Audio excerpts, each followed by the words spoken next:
Do you think Mythic Plus is the reason for loot being so messed up? It's like, yes, but it's not the Mythic Plus player's fault. Yeah, that's fair. That's fair, I think. It's more what I actually mean is you diversify the gear sources, but then you make it so that each gear source in isolation is a valid form of progression, and suddenly there's a lot more gear and it's harder to pace. Basically. Yeah. I don't know if Mythic Plus maybe just revealed the truth about how the gearing worked more than anything else. We've got one from Cage Kirk, who says, "Why do you think they're so focused on playing gear, not rewarding players for dumping more time that the game feels bad?" Placing gear. Sorry, placing gear. It's basically gear is a humongous motivator. If you pace it so that it's so long and boring that people don't play your game, your players drop. But if you pace it such that players get it really easily, your player numbers go up and then they go down. And it's just about getting the right balance. And also the right balance of the pacing of gearing within each mode of endgame gameplay, such that compared to each other, they're vaguely balanced. So I think they're very focused on that because I think it's probably got a strong correlation to their monthly sub count. It's a strong correlating factor probably. And also one of player experience and fun, where if they get it too fast or too slow, it is bad for the player. Yeah, so that's why they're so focused. If I was to expand the question a bit, and it's like more, why do you think they're so focused on ways to get us to be excited about gear? I would say it's probably just focusing maybe more on the rewards than the content. I mean, putting too much focus on the. I don't mean like one's destroying the other or anything. Yeah. I think things like corruptions and Titan Forging, where it's like just trying to juice gear as much and as much and as much. Yes, but yes. then you get the over justification effect, where it's like you're always doing a thing because there's Titan Forging, but then you take the Titan Forging away, so you've taken away that extra juiced up thing that was working in somebody's head that was the reason why they're doing the content. You take that thing away and oh no, the players don't want to do it anymore, which we've actually experienced a little bit of, let's be real, in this expansion. Yeah, for sure.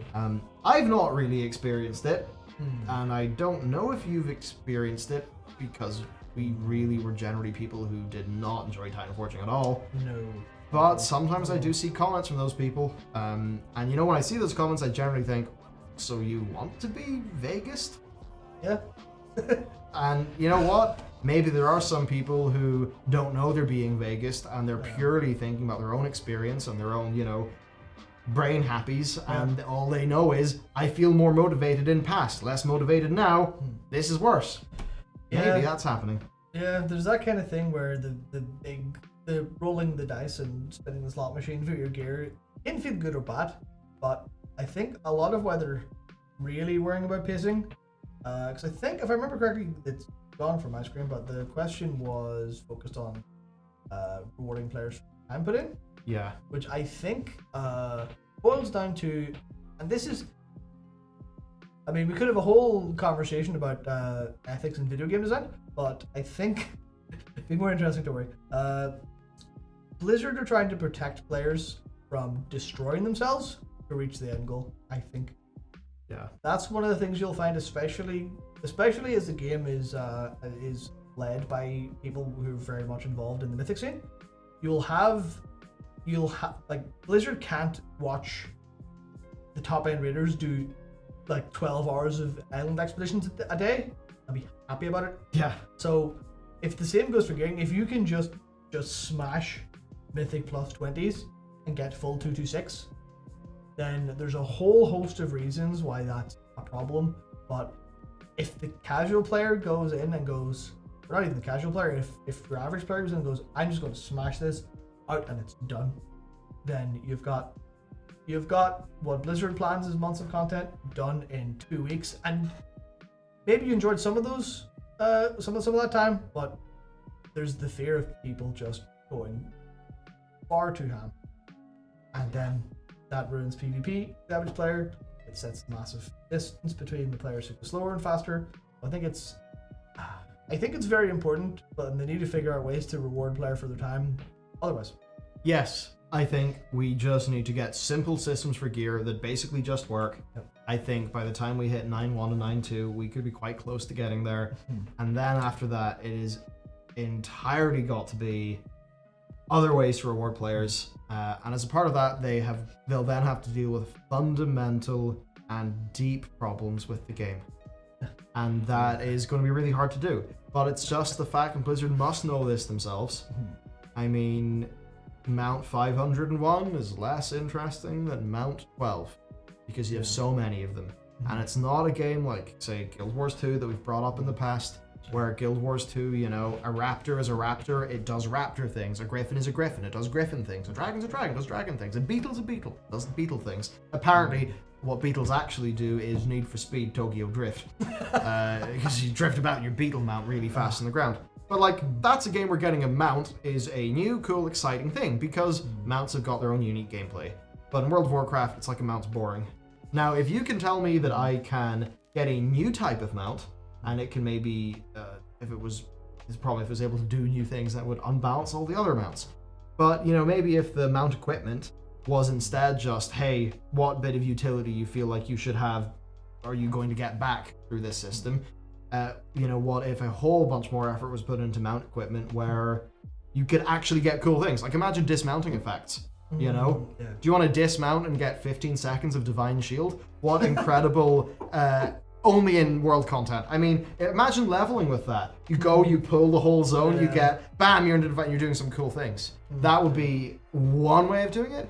Another way of doing it is maybe more player customization one, like, here's a mount, you get to customize, you know, the color of it, the things it's wearing, and maybe those things have got some utility to you.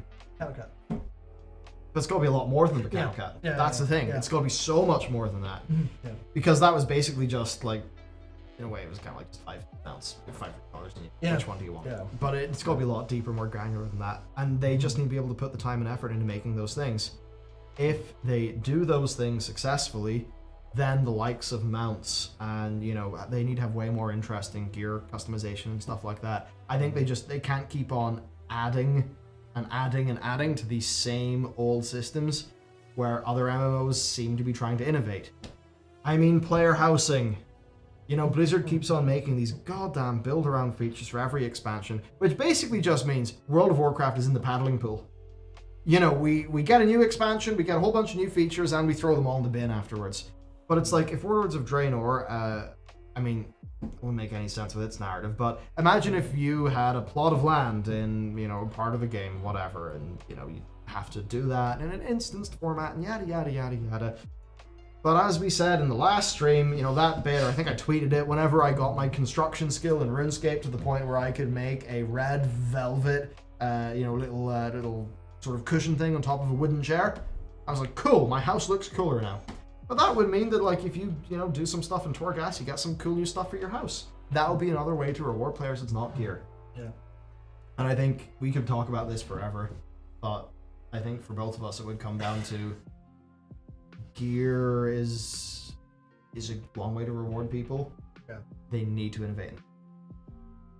Yeah, I think it's too integral to the game to let that be drive for everyone and everything. That's the gist of it. They can't reward you with gear because their game falls apart if they do. Yeah. Yeah.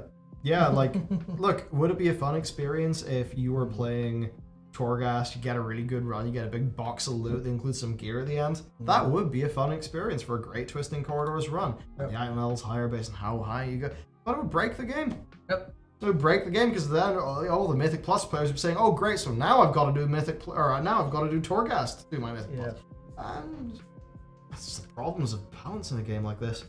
Yep. So they need to figure out how to get people to play things for other reasons than gear. That's it. Which is easier said than done, given how. I mean, I think if we go to compare it to the past to how that worked, and the pacing was significantly slower, they had between steps to gear, which they don't have anymore for a variety of reasons. It's like you would do a thing, and then another thing, and then another thing, and then you would maybe get your gear at the end of this like chain of unlocking the getting the achievement done, getting the group together from the guild, doing something to get another achievement, and then bouncing off, grabbing, I mean, back in the day, it was like, okay, your resistance gear, but that's maybe a bit too much. It's a case where there's all these steps up and other things you did, all in the journey for this.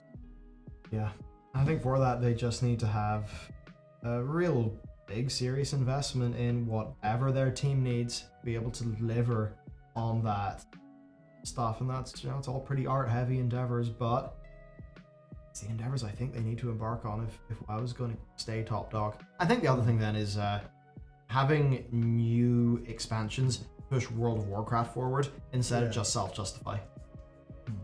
I wanted expansions to feel like not a new permutation of World of Warcraft that I play for a bit. I want them to feel like expansion to World of Warcraft at a more holistic level than we do right now. And if they were to add a player housing or something like that, they would get a little bit more of that. I think one of the reasons why it's inherently harder for a game like this is WoW is a super theme park. A game like ArcAge or just other ones that are more sandboxy, they can play with the sandbox, and that opens up a lot more in the way of reward paths for players. But in World of Warcraft, it's kind of got to be entirely player expression. Gear forever. I mean, Gear's a part of it, but they gotta move on. So, wow, there we go. We have went. Oh, we've got a new member in Kelly. Thank you, Kelly. Thank you very much.